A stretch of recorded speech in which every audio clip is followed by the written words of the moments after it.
म्हणून बाहेर भरोसा ठेवायचा नाही. आपलं आपल्या गावावर भरोसा ठेवा, आपल्या जवळच्या लोकांवर भरोसा ठेवा. कमी पडलं तर माहेरून आणा, पण बाजारातलं नको रे बाबा. आता कचरा लोकांच्या घरून आणतो आम्ही. शेती करायला ट्रॅक्टर आहे आमच्याकडं. सरपंच लोकांना माझी हात जोडून विनंती आहे की शेती करायसाठी ट्रॅक्टर खरेदी केले पाहिजे सरपंचाला.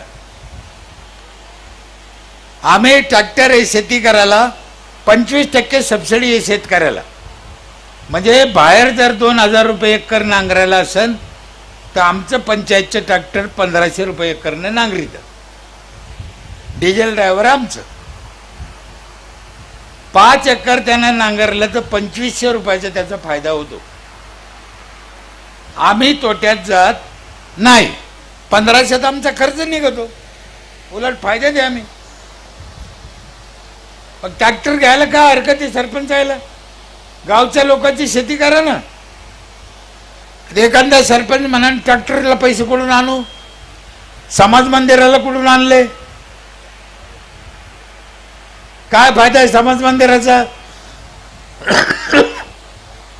बरं ते समाज मंदिर बी शाळेचं वेगळं, कोळ्याचं वेगळं, माळ्याचं वेगळं, मराठीचं वेगळं, दलातीचं वेगळं. अरे काय करता त्याला?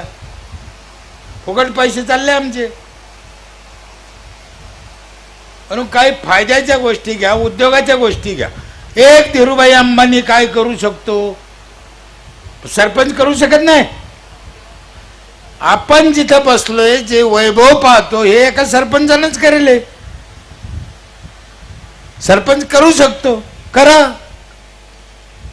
सरकारच्या भरोश्यावर बसल्यापेक्षा आपलं आपलं करा, आपण करा, सोडू नको. संपूर्ण गावच्या महिलाला सॅनिटरी नॅपकिन फ्री आहे. फक्त 1-8 आहे.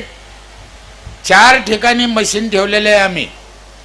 अंगणवाडी, शाळा, पंचायत अशा 2 अंगणवाड्या की महिलाने वापरल्यानंतर तिथं आणून डिस्पोज करायचं. हा कडक नियम आहे आणि करते आमच्या इथल्या महिला. मी इथून दंडवत करतो त्या माऊलीला. साहेब हा विशेष आहे. सॅनिटरी नॅपकिन फुकट देणं विशेष नाही, वापरणं विशेष नाही, आणून तिथे जाळणं हे विशेष आहे. हे शिकलेले लोक नुसते वापरते, फेकून देते, चुकीचं आहे. हे आरोग्य आपलं सगळ्याचे बिघडत चाललंय, त्याचे कारण कोणी शोधितच नाही.